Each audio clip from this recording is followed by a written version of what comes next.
भूर्भुवः स्वः तत्सवितुर्वरेण्यं भर्गो देवस्य धीमहि धियो यो नः प्रचोदयात्।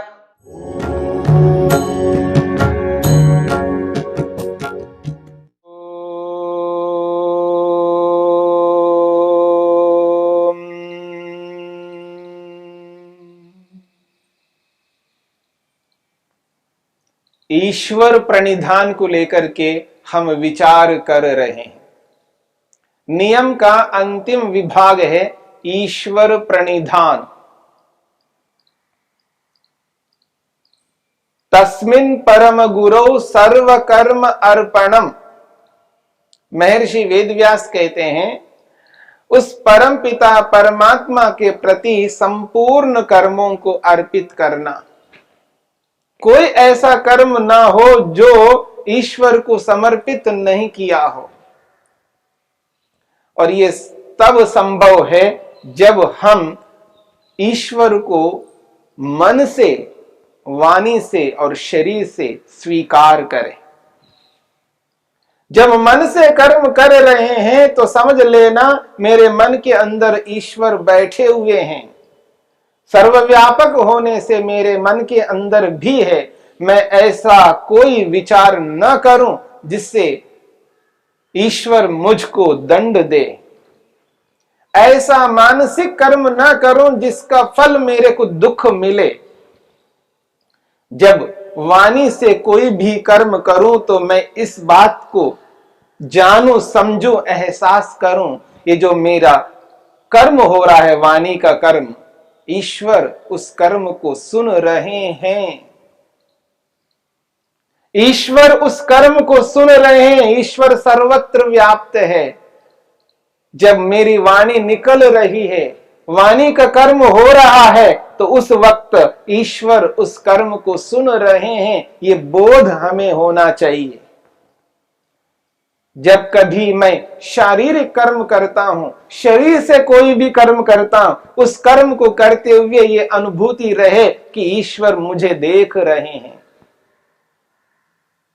जब व्यक्ति को यह बोध रहता है ईश्वर मुझे देख रहे हैं, तो वो शारीरिक ऐसा कोई कर्म नहीं करेगा जिससे उसका फल दुख मिले। वाणी का ऐसा कोई कर्म नहीं करेगा जिससे उसको दुख मिले, क्योंकि ईश्वर मेरे इस वाणी के कर्म को सुन रहे हैं। मानसिक ऐसा कोई कर्म नहीं करेगा, क्योंकि ईश्वर मेरे मन के अंदर बैठे हुए हैं। ईश्वर को मनीषी कहा है, मन के स्वामी कहा है, मन पर भी नियंत्रण करने वाले हैं। ईश्वर सर्वत्र व्याप्त है, मन के अंदर भी विद्यमान है। मेरा मन ईश्वर में विद्यमान है, ईश्वर मेरे मन में विद्यमान है। जब व्यक्ति को यह एहसास होता है मैं ईश्वर में हूं, ईश्वर मुझ में है,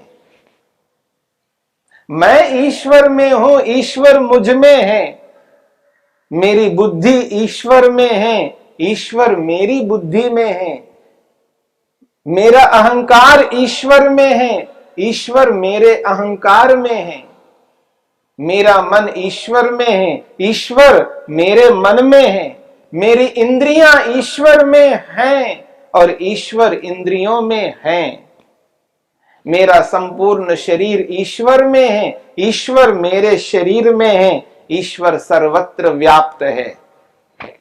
जब व्यक्ति इस अनुभूति को रखता है, वह व्यक्ति कोई भी कर्म करता है वह पाप कर्म नहीं होगा, वह कर्म पुण्य कर्म होगा और वह उस कर्म को ईश्वर के प्रति समर्पित करता है। हे प्रभु, इसका फल मेरे को लौकिक नहीं मिले, इसका फल मुक्ति का फल मिले, मोक्ष के लिए ही मैंने इस कर्म को किया है।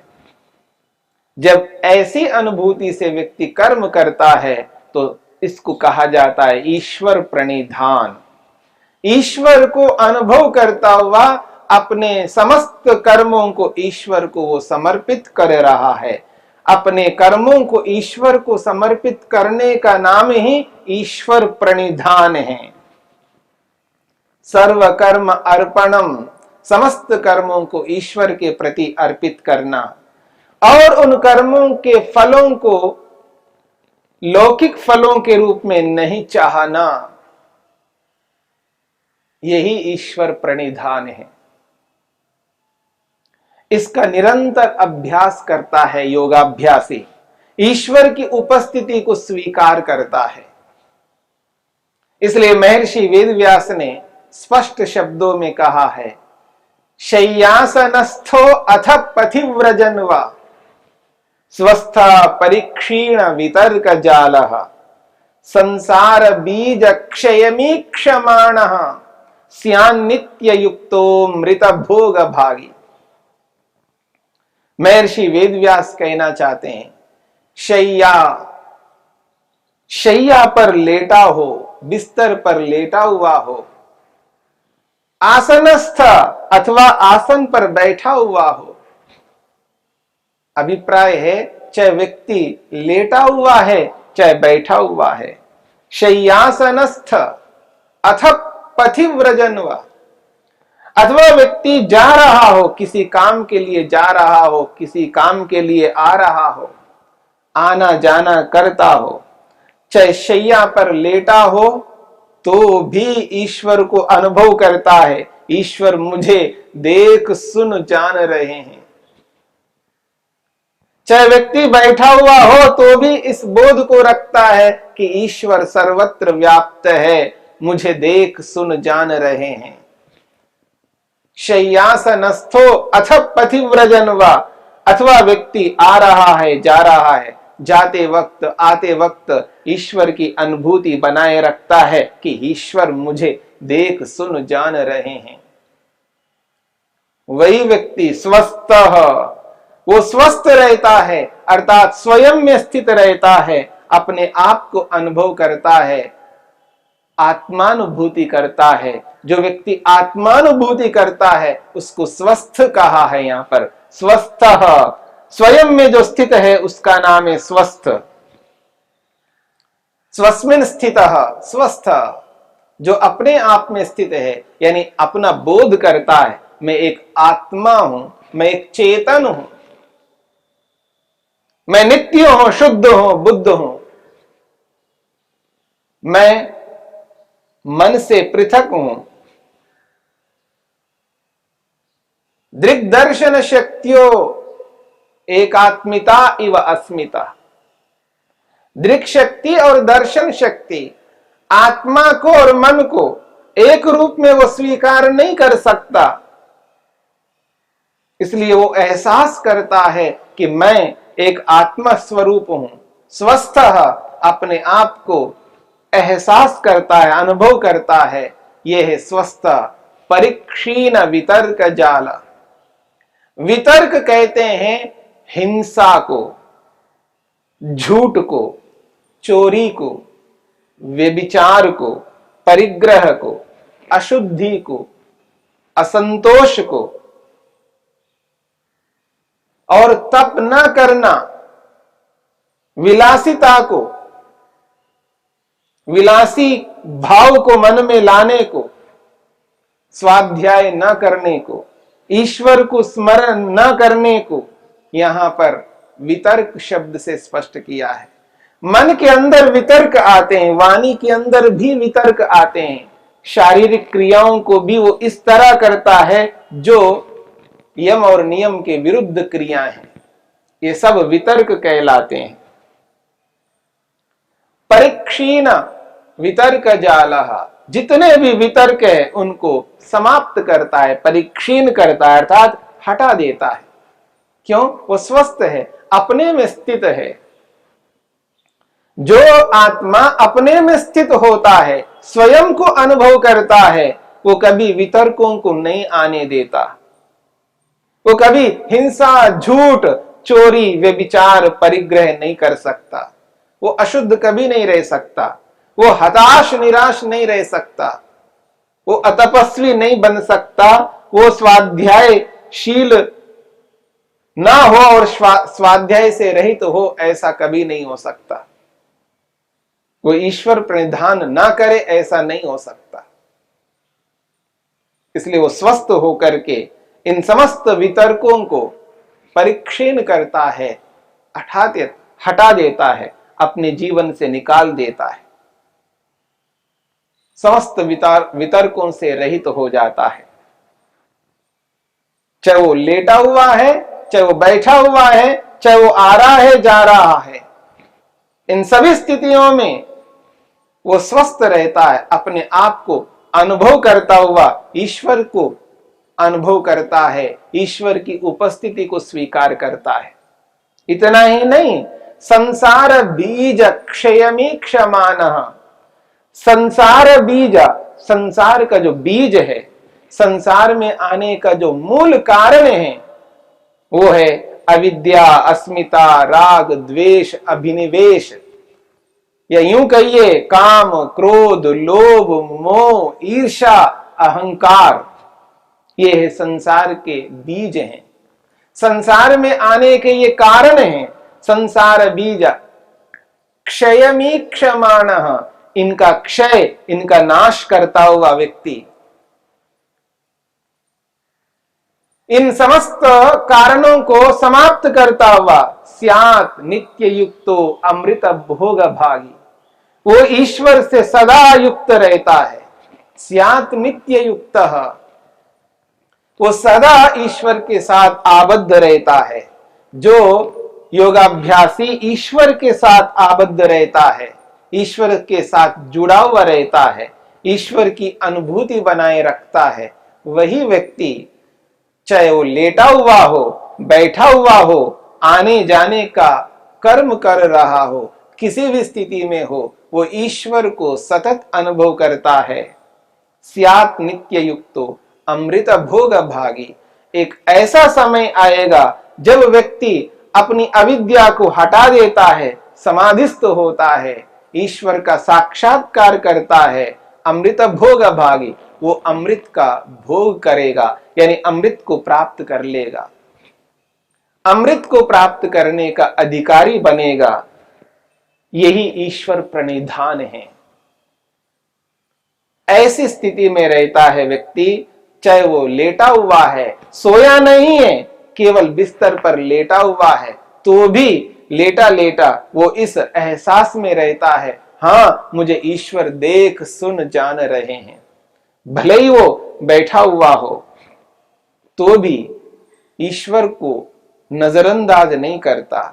किसी भी कार्य के लिए, काम के लिए जा रहा हो, उस कार्य में उसकी निष्ठा है, उसमें एकाग्र है, लेकिन ईश्वर को नहीं भुलाता है, ईश्वर की उपस्थिति को स्वीकार करता है, ईश्वर की अनुभूति उसको रहती है कि चाहे वो जा रहा है या आ रहा है, किसी भी स्थिति में है, चाहे वो किसी भी कर्म को कर रहा हो, चाहे वो बोल रहा हो, किसी को देख रहा हो, किसी को सुन रहा हो, प्रत्येक कर्म के पीछे ईश्वर की अनुभूति को बनाए रखता है।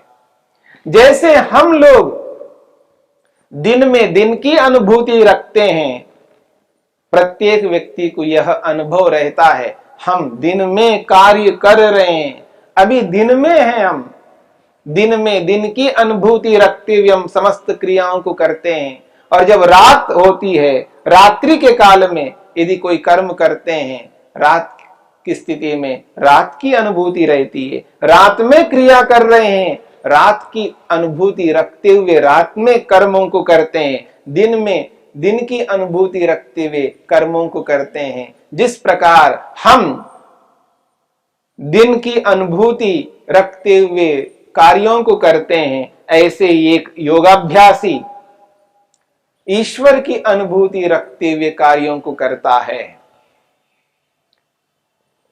लोक में जैसे लौकिक व्यक्ति लौकिक कार्यों को करते हुए दिन रात की अनुभूति करते हैं, ऐसे ही अध्यात्म में चलने वाला आध्यात्मिक व्यक्ति ईश्वर की अनुभूति रखते हुए समस्त क्रियाओं को, कर्मों को करता है। इसी का नाम ईश्वर प्रणिधान है। एक ऐसा है इस ईश्वर प्रणिधान के माध्यम से व्यक्ति अपने लक्ष्य को पूर्ण कर सकता है। ये महत्वपूर्ण साधन है। इसलिए महर्षि वेदव्यास कहते हैं, ततः प्रत्यक चेतनाधिगमो अपि अंतराय अभावश्च। ततः इस ईश्वर प्रणिधान के कारण से, ईश्वर प्रणिधान करने से अंतरात्मा का बोध होता है, स्वयं का साक्षात्कार होता है और परमपिता परमेश्वर का साक्षात्कार होता है।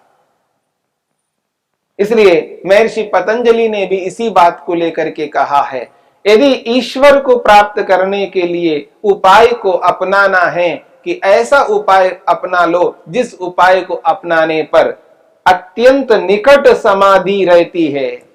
ईश्वर प्रणिधान किया, समाधि लगेगी। और जो व्यक्ति ईश्वर प्रणिधान को नहीं करता, उसकी समाधि नहीं लग सकती। इसलिए ईश्वर प्रणिधानाद वा कहा है। महर्षि पतंजलि ने स्पष्ट किया है, ईश्वर प्रणिधान करने से समाधि अतिशीघ्र लगती है और समाधि का फल भी अतिशीघ्रता से प्राप्त होता है। इससे बढ़कर और कोई उपाय नहीं हो सकता। ईश्वर प्रणिधान सर्वोत्कृष्ट उपाय है। इसलिए यहां पर महर्षि ने नियम के अंतर्गत इस ईश्वर प्रणिधान को रखा है। और अहिंसा की सिद्धि के लिए जिस प्रकार से सत्य को अपनाया जाता है, अहिंसा की पुष्टि के लिए ही अस्तेय को अपनाया जाता है, अहिंसा को परिपूर्ण करने के लिए ब्रह्मचर्य को अपनाया जाता है, अहिंसा को ही उन्नत करने के लिए अपरिग्रह को अपनाया जाता है, ठीक इसी प्रकार से उसी अहिंसा की सिद्धि के लिए शौच यानी शुद्धि को अपनाया जाता है। उसी अहिंसा को परिपूर्ण करने के लिए संतोष का पालन किया जाता है। उसी अहिंसा को पुष्ट करने के लिए तप किया जाता है। उसी अहिंसा को व्यापक करने के लिए स्वाध्याय किया जाता है और उसी अहिंसा को परिपूर्ण करने के लिए ईश्वर प्रणिधान किया जाता है। इसलिए उत्तरे च यम नियमाः ऐसा कहा है महर्षि वेदव्यास ने, यानी अहिंसा के बाद में 4 यम और नियम के 5 विभाग, ऐसे ये 9 के 9 अहिंसा की पुष्टि के लिए है, अहिंसा की सिद्धि के लिए है, अहिंसा को उन्नत करने के लिए है। ऐसे इन नियमों का पालन योगाभ्यासी को निरंतर करना पड़ता है। शौच का पालन निरंतर करना है। किसी कारण से बाहर से शुद्धि नहीं कर पाए, लेकिन आंतरिक शुद्धि सदा करके रखना है। बिना आंतरिक शुद्धि के हम आगे नहीं बढ़ सकते। ईश्वर के प्रति हम नतमस्तक नहीं हो सकते, ईश्वर से आबद्ध नहीं हो सकते। आंतरिक शुद्धि भी चाहिए।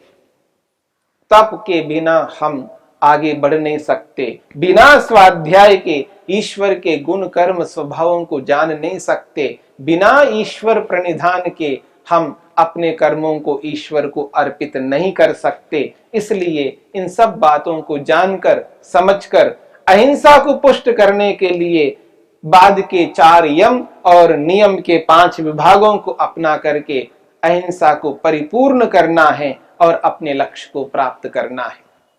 यही नियम है। इसी नियम के ये 5 विभाग है जिनको जानकर समझकर व्यवहार में उतारने की आवश्यकता है।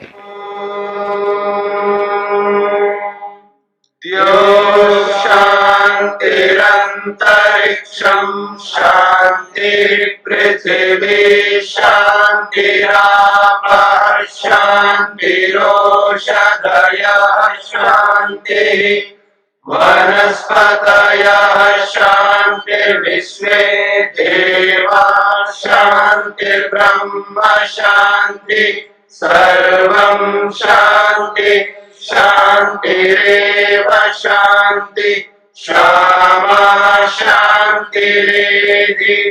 ओम शांति शांति शांति।